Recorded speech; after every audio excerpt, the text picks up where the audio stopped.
ரஷ்யாக்கு என்வாயா appoint பண்ணியிருந்தாங்க இல்லையா? Steve விட்டாஃப் அவர்கள். இவர வந்து பார்த்தீங்கன்னா, மிடில் ஈஸ்ட்டுக்கு என்வாயா ட்ரம்ப் அவர்கள் தரப்புலருந்து அப்பாயிண்ட் பண்ணியிருந்தாரு. இவரோட வேலைய கனக்கச்சிதமா செஞ்சுக்கிட்டு இருக்காரு அப்படிங்கிறதுல மாற்று கருத்து இல்ல. ஏன்னா உறவுகள மேம்படுத்தணும் அப்படிங்கிறது போல ரஷ்யா கிட்ட அனுப்பிச்சு விட்டாங்க. ஸோ உறவுகள மேம்படுத்தி விட்டாரு. 2வது மிடில் ஈஸ்ட்ல இருக்கக்கூடிய சில பல முக்கியமான பிரச்சனைகளுக்கு தீர்வு கொண்டு வர்றதுக்காக வேலைகள்ல இவர் இறங்கியிருக்காரு.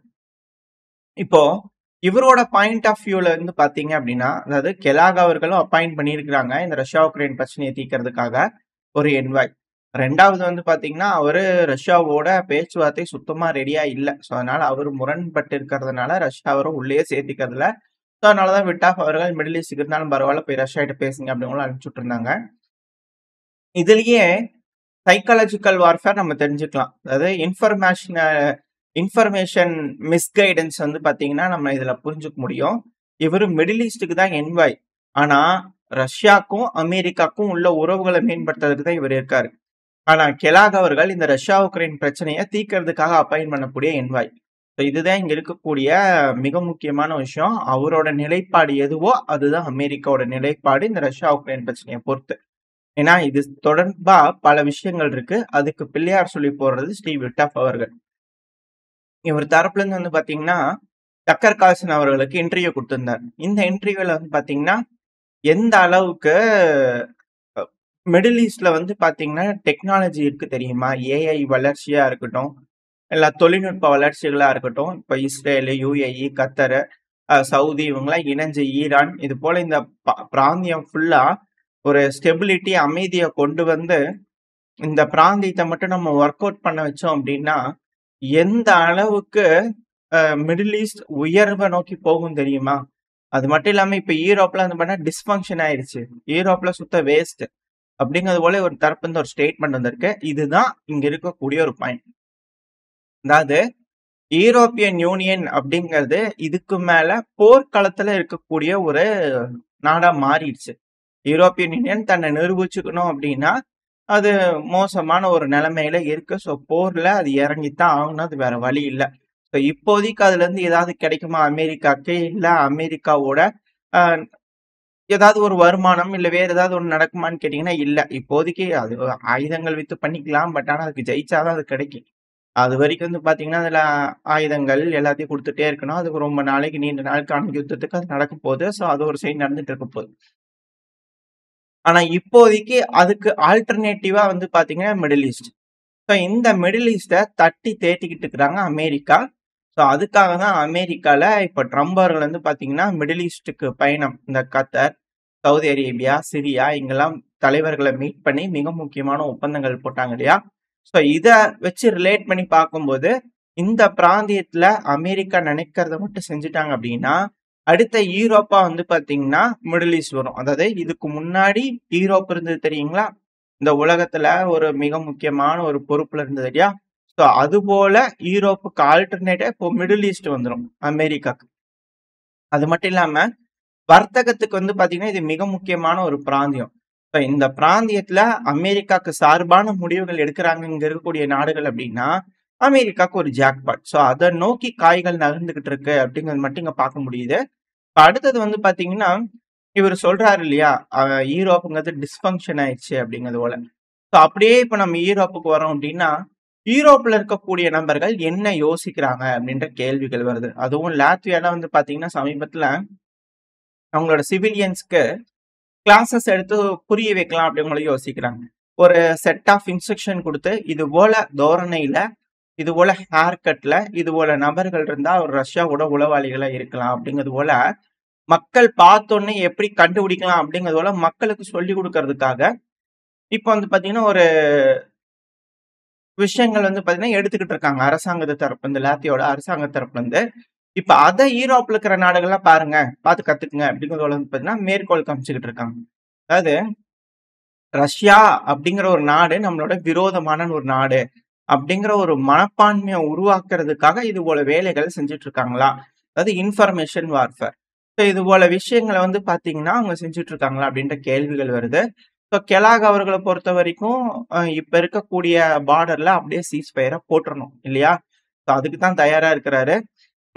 துருக்கியில வச்சு வந்து பண்ணா பேச்சுவார்த்தை நடந்தது. பேச்சுவார்த்தை தோல்வியில தான் முடிஞ்சிருக்கு. பட் ஆனா சுமூகமா நடக்கக்கூடிய விஷயங்கள் என்ன அப்படின்னா, பிரிசனர் எக்ஸ்சேஞ்ச். 2வது இதுக்கப்புறம் தொடர்ந்து பேசலாம் அப்படிங்கிற முடிவுகள் ரஷ்யாவும், உக்ரைனும். இது வந்து ஸ்மூத்தா இருக்கிற மாரி தெரியுது.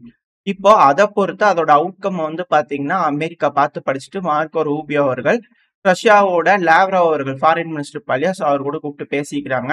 ஏங்க சட்டு புட்டுன்னு பேசணுங்க. பேசி தீர்த்தே ஆகணுங்க. இப்படிலாம் சரிப்பட்டு வராதுங்க. சீக்கிரமா என்ன ஏதுங்கிறது பார்த்து பண்ணுங்க அப்படிங்கிற போல அவர் தரப்புல இருந்து ரஷ்யாவுக்கு ஒரு அழுத்தங்கள் வந்திருக்கு. ஸோ மே 19 வந்து பார்த்தீங்கன்னா, ரஷ்ய அதிபரான விளாடிமிர் புட்டின் அவர்களோட டொனால்டு ட்ரம்ப் அவர்கள் அமெரிக்காவோட அதிபர் வந்து பார்த்தீங்கன்னா பேசுவாங்க அப்படின்னு சொல்றாங்க. அது மட்டும் இல்லாம ட்ரம்ப் அவர்கள் தரப்புல இருந்து என்ன ஸ்டேட்மெண்ட் வருதுன்னா, நான் ரஷ்யாவுக்கு சாங்ஷன் போடுவேன். அட் த சேம் டைம் வந்து பார்த்தீங்கன்னா, ரஷ்யாவோட இணக்கமா ட்ரேடும் வர்த்தகமும் பண்ணுவோம். ஆனா சாங்ஷனும் போடுவோம் அப்படிங்கிற போல சொல்றாங்க. அதாவது நல்ல உறவும் ரஷ்யா கூட மேம்படுத்தணும் America. At the same time சாங்ஷனும் போடணும்னா எப்படி? அப்படின்ற கேள்விகள் வருது. ஸோ கெலாக் அவர்கள் பொறுத்த மாதிரி அவரு கேட்கிற மாதிரி களத்தர ரிசல்ட் வேணும். விட்டாஃப் அவர்கள் நினைக்கிற மாதிரி ரிலேஷன்ஷிப்ல அவங்களுக்கு ரிசல்ட் வேணும். ஸோ இதுதான் வந்து பார்த்தீங்கன்னா, இங்க இருக்கக்கூடிய ட்ரம்ப் அவர்களோட எதிர்பார்ப்பு. இதுல நம்ம கிளாரிட்டியா இருந்துட்டோம்னா, இந்த ஜியோ பாலிடிக்ஸ் எப்படி நடக்குது? என்ன நடக்குது? விட்டாஃப் அவர்கள் சொல்றத எதுக்காக எடுத்துக்கலாம்? கெலாக் அவர்கள் சொல்றது எதுக்கு எடுத்துக்கலாம்? அப்படின்னு நம்மளால புரிஞ்சுக்க முடியும். அடுத்தது வந்து பார்த்தீங்கன்னா, இந்த மிடில் ஈஸ்ட்ல இருக்கக்கூடிய விஷயங்கள் நம்ம இத பார்த்தாச்சு. ஸோ இப்ப அப்படியே நம்ம களத்துக்கு வந்துட்டோம் அப்படின்னா, ஏன்னா டொனால்ட் ட்ரம்ப் அவர்களே சொல்லிக்கிறாரு, உக்ரைன் கிட்ட எந்த காட்ஸ் இல்ல அப்படிங்கிறது போல. அதுக்கு ஏத்தபடியே களத்துல வந்து பார்த்தீங்கன்னா, மிக முக்கியமான பகுதிகள். பகதேர் அப்படிங்கிற மிக முக்கியமான ஒரு செட்டில்மெண்ட் ரஷ்யா அவங்க கட்டுப்பாட்டுல எடுத்திருக்காங்க. அதுக்கான வீடியோ பதிவுகள் வந்துகிட்டு இருக்கு. ரஷ்ய தரப்பு வந்து உறுதி செஞ்சுகிட்டு இருக்காங்க. ரஷ்யாவோட கொடி அங்க பறக்க ஆரம்பிச்சிருச்சு. மேப்ல வந்து பாத்தீங்கன்னா பகதீர் அந்த ரெட் கலர் பாக்ஸ் மாதிரி இருக்குல்ல, ஸோ அந்த பகுதி தான். உக்ரைனை பொறுத்த வரைக்கும் அந்த பகுதி இன்னும் சண்டை நடக்கல. அந்த பகுதிகள் ரஷ்யா இன்னும் வரலங்கிறாங்க. நான் ரஷ்யாவோட கொடி அந்த பறக்குது. ரஷ்யாவோட வீரர்கள் அங்க மூவ்மெண்ட்ஸ் இருக்காங்க. வீடியோ பதிவுகள் வருது. அடுத்தது வந்து பாத்தீங்கன்னா வினை போலே அப்படிங்கிற ஒரு செட்டில்மெண்ட். ஸோ இதெல்லாமே மிக முக்கியமான செட்டில்மெண்ட். அதாவது அடுத்தது ஜாப்ரோஷியா, டொனஸ்க், டின்ப்ரோபெட்ரோவ்ஸ்க். ஸோ இந்த பார்டர்ல இருக்கக்கூடிய மிக முக்கியமான வில்லேஜஸ். இதெல்லாம் எடுக்கிறாங்க அப்படின்னா அடுத்த கட்ட முன்னேற்றத்துக்கு போக ஆரம்பிச்சிருவாங்க ரஷ்யா. ஸோ அதுதான் இதுல இருக்கக்கூடிய பாயிண்ட்ஸ். ஒரு செட்டில்மெண்ட்டா ரஷ்யாவுக்கு வந்துட்டு இருக்கு. அடுத்த வினை போலே வந்து பண்ணா ரஷ்யா அவங்க கட்டுப்பாட்டுல எடுத்துட்டாங்க. இதுவும் சண்டை நடக்காத பகுதி அப்படிங்கிற உக்ரைன் தரப்பு கிளைம் பண்றாங்க. ஆனா அங்க சண்டை நடக்குது. ரஷ்ய வீரர்கள் கொடி ஏற்றி இருக்கிறாங்க. அதுக்கான வீடியோ பதிவுகள் வருது. ஆனா சில இடங்கள்ல பங்கர் இருக்கிறதாவும் அங்க உக்ரைனோட வீரர்கள் பதுங்கி இருக்கிறாங்க. அவங்களுக்கான என்டையர் சப்ளைஸும் வந்து பாத்தீங்கன்னா கட் ஆஃப் ஆயிருச்சு. அவங்க கிட்ட நாங்க பேசிட்டு இருக்கோம். ஒருவேளை சரணடைகிறாங்க அப்படின்னா அவங்க சரணடைஞ்சிடலாம். இல்ல அப்படின்னா மேபி ஒரு அசால்ட் ஆப்ரேஷன் இருக்கலாம். பங்கருக்குள்ள இறங்குறதுக்கான ஆப்ரேஷன்ஸ் இருக்கலாம் அப்படின்னு ரஷ்ய தரப்புன்னு சொல்லிட்டு இருக்காங்க. வெயிட் பண்ணி பார்ப்போம் இங்க என்ன மாதிரியான ரிசல்ட்ஸ் வருதுன்னு. ஆனா இந்த பகுதியை பொறுத்த வரைக்கும் ரஷ்யா அவங்க கட்டுப்பாட்டுல எடுத்தாங்க. அதே போல வந்து பாத்தீங்கன்னா நோவா பால்டோவ்கா அப்படின்னு ஒரு பகுதி இருக்கு. இது பால்டோவாக்கும் கொஸ்டான்டினிவ்காவுக்கும் நடுவுல இருக்கக்கூடிய மிக முக்கியமான ஒரு வில்லேஜ். இதுவும் ரெட் கலர்ல பாக்ஸா இருக்கும் இல்லையா? ஸோ அந்த பகுதி தான். ஸோ இந்த பகுதியை ரஷ்யா அவங்க கட்டுப்பாட்டுல எடுத்தாங்கன்னு ரஷ்ய வீரர்கள் கொடியை விரிச்சு காமிச்சிருக்காங்க. வீடியோ பதிவுகள் வர ஆரம்பிச்சிருக்கு. ரஷ்ய தரப்புலையும் கன்ஃபார்ம் பண்ணியிருக்காங்க. ஸோ இது போல தொடர்ந்து பல பகுதிகள் வந்து பாத்தீங்கன்னா முன்னேறிக்கிட்டே இருக்கிறாங்க ரஷ்ய தரப்புல இருந்து களத்துல. ஆனா உக்ரைனுக்கு வந்து பாத்தீங்கன்னா மிக பெரும் அளவுல பின்னடைவுகள் இருக்கு. ஆனா உக்ரைன் எதிர்பார்க்கிறது பேச்சுவார்த்தையில வேற மாதிரியா இருக்கு. ஸோ ரஷ்யா வந்து பாத்தீங்கன்னா சீஸ்ஃபயர் வேணும் அப்படின்னா ஓகே தான். ஆனா அதுக்கான டிமாண்ட் இருக்கு. நீங்க சாட்டிஸ்ஃபை பண்ணுங்க அப்படிங்கிறது போல ரஷ்ய தரப்பு வந்து கேட்டுக்கிறாங்க. ஸோ இதுக்கு அமெரிக்காவோட அதிபரான டொனால்டு ட்ரம்ப் அவர்கள் பிசினஸ் மேனுங்கிறார் இல்லையா? அதாவது பிசினஸ் அப்படிங்கிறது வந்து பாத்தீங்கன்னா ஒருத்தங்களை குறவழியை நடிச்சு கொன்னு ஒரு டீலை முடிக்கிறது வந்து பிசினஸ் டீல் கிடையாது. அது வந்து வேற மாதிரியான டீல். பிசினஸ் ஸ்மூத்தா முடிக்கிறாங்க அப்படின்னா இருதரப்புலயும் வந்து பாத்தீங்கன்னா பெனிஃபிட் அடிக்கிற மாதிரியான ஒரு டீல் முடிக்கணும். மேபி அது நம்மளுக்கு வந்து அதிகமான பெனிஃபிட் இருக்கிற மாதிரி இருக்கலாம். ஆனா எதிரியை கொன்னு எதிரில் இருக்கிறவங்களை கொன்னு ஒரு டீலை முடிக்கிறது வந்து பிசினஸ் டீல் கிடையாது. அது கட்ட பஞ்சாயத்து. இப்போ ட்ரம்ப் அவர்கள் கட்ட பஞ்சாயத்து பண்ண போறாரா இல்ல பிசினஸ் டீல் பண்ண போறாரா என்ன நடக்க போகுதுங்கிறத வெயிட் பண்ணி பார்க்கலாம். அட் த சேம் டைம் வந்து பாத்தீங்கன்னா ஈரான் மேல வந்து பாத்தீங்கன்னா பெருமளவுல குறிகள் திரும்பிட்டு இருக்குது அமெரிக்காவை பத்தி. இப்ப அமெரிக்கா அவங்களோட டியாகார்ஷியா ஐலாண்ட் இருக்கு இல்லையா? அங்க பாம்பர் ரக விமானங்கள்லாம் கொண்டு வந்து வச்சாங்க. B2 ரக விமானங்கள் எல்லாத்தையும் கொண்டு வந்து வச்சாங்க. இப்ப அதெல்லாம் வந்து பாத்தீங்கன்னா ப்ரொடெக்ட் பண்ணும் பணியில இறங்கிட்டு இருக்கிறாங்க. F-15 ரக விமானங்களை அங்க வச்சிருக்காங்க. F-16 வந்து பாத்தீங்கன்னா உக்ரைன் அடிச்ச வீழ்த்தப்பட்டு இருக்கு உக்ரைன்ல. இவங்க F-15 கொண்டு போய் வச்சுக்கிறாங்க. எதுக்காக அப்படின்னா, ஈரானோட ட்ரோன்கள், ஏதாவது மிசைல்கள் வருதுன்னா, அத நியூட்ரலைஸ் பண்றதுக்காக ஏர்கிராஃப்ட் வேணும் இல்லையா? ஸோ, அதனால விமானங்கள கொண்டு போய் டிப்ளாய் பண்ணிக்கிறாங்க. அங்க இருக்கக்கூடிய அசெட்ஸ பாதுகாக்கிறதுக்காக அதிகமான ஏரியல் அசெட்ஸ் அந்த பகுதியில அக்குமுலேட் ஆயிட்டு இருக்கு. இது நம்மளுக்கும் ஆபத்து தான். ஏன்னா, அந்த ஐலேண்ட பொறுத்தவரைக்கும் அமெரிக்காவுக்கு சொந்தமானதே இல்ல. மொரீஷியஸோடது. மொரீஷியஸ் நம்மகிட்ட கேட்டுருக்காங்க. "ஏங்க அமெரிக்காவ கொஞ்சம் காலி பண்ணி விட்டு அது எங்களுக்கு வாங்கி கொடுக்கறதுக்கு வழிய பாருங்க" அப்படிங்கிறது போல மத்தியஸ்தம் பண்றதுக்கு நம்மள கூப்பிட்டுருந்தாங்க.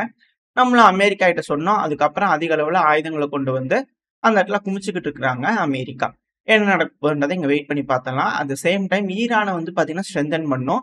இப்ப ஈரானுக்காகவா? இல்ல என்ன ஏதுங்க தெரியல. இப்ப புதுசா ரஷ்யா Su-34 ரக விமானத்த வந்து பார்த்தீங்கன்னா, சோதனை பண்ணி பார்த்திருக்கிறாங்க. அதோட வேரியன்ட் எக்ஸ்போர்ட் வேரியன்ட் இது. இத பார்க்கும்போதே தெரியுது. ரஷ்யாவோடதுல ப்ளூ கலர்ல இருக்கும். ஸோ இது வந்து சாண்ட் கலர்ல இருக்கு இல்லையா? ப்ரவுன் கலர்ல. ஸோ ஒருவேள கமஃப்ளாஜ்க்காக அவங்க இது போல பண்ணியிருக்கலாம். மேபி டெலிவரி ஈரானுக்கா இருக்கலாமா? அப்படிங்கிற எதிர்பார்ப்புகள் இருக்கு. வெயிட் பண்ணி பார்ப்போம். கூடிய சீக்கிரத்துல Su-34 ரக விமானம் ஈரானுக்கு போனாலும் ஆச்சரியப்படுறதுக்கு இல்ல அப்படிங்கிறது போல பல அனலிஸ்ட் வந்து கருத்துக்கள் இருக்கு. இப்ப ஈரானையும் புரொடெக்ட் பண்ணும். ஈரானும் அடுத்த கட்ட வளர்ச்சி நோக்கி போயிட்டு இருக்காங்க. ட்ரோன் தொழில்நுட்பம், மிசைல் தொழில்நுட்பம்லாம். ஸோ அத தடுக்கிறதுக்காக சாங்ஷனும் ட்ரம்ப் அவர்கள் போட்டுக்கிட்டு இருக்கிறாரு. At the same time nuclear டீல்ன்னு சொல்லிட்டு அழுத்தங்கள் ஈரானுக்கு வந்துட்டு இருக்கு. ஈரான் எப்படி சமாளிக்கிறாங்க இந்த பிராந்தியத்தை பொறுத்த வரைக்கும் அப்படிங்கிறது வெயிட் பண்ணி பார்க்கலாம். ஏன்னா ஈரான் தான் இங்க லாஸ்ட் ரெசார்ட். ஈரான் தான் இங்க தடுத்து நிறுத்திக்கிட்டு இருக்காங்க. ஒருவேளை ஈரான் ஃபெயில் ஆகுறாங்க அப்படின்னா விட்டாஃப் அவர்கள் யோசிக்கிற மாதிரியான முடிவுகள் இங்க மிடில் ஈஸ்ட்ல வந்துடும். ஈரான் ஜெயிக்கிறாங்க அப்படின்னா பிரிக்ஸோட வளர்ச்சி இந்த பகுதியில அபரிவிதமா இருக்கும் அப்படிங்கிற மாற்று கருத்துல. என்ன நடக்க போகுது இந்த பிராந்தியங்கள்ல அப்படிங்கிற வெயிட் பண்ணி பார்த்தலாம். ஓரளவுக்கான தகவல்கள் இந்த பதிவுல பார்த்திருப்போம்னு நினைக்கிறேன். இதோட இந்த பதிவை நான் முடிச்சுக்கலாம். இந்த பதிவு எப்படி இருந்துச்சு உங்களுக்கு பிடிச்சிருக்கா? பிடிச்சிருந்தா லைக் பண்ணிட்டு உங்க ஃப்ரெண்ட்ஸ் நம்மளோட ஷேர் பண்ணிக்கோங்க. அது கூடவே மறக்காம நம்ம சேனல் இன்னும் சப்ஸ்கிரைப் பண்ணலாம். மறக்காம சப்ஸ்கிரைப் பண்ணிக்கோங்க. அது கூடவே நம்ம சேனலுக்கு தொடர்ந்து வேல்சக்தி அவர்கள் சூப்பர் தேங்க்ஸ் பண்ணிட்டு இருக்கீங்க. ரொம்ப ரொம்ப நன்றி. உங்களோட அன்பு ஆதரவும் எப்ப எனக்கு இருக்குன்ற நம்பிக்கையில இந்த பதிவை நான் முடிச்சுக்கலாம். இந்த பதிவு நல்லா இருக்குன்ற நம்பிக்கையில அடுத்த பேர் உங்களை சந்திக்கிறேன். அது வரைக்கும் ஸ்டே சேஃப். பை.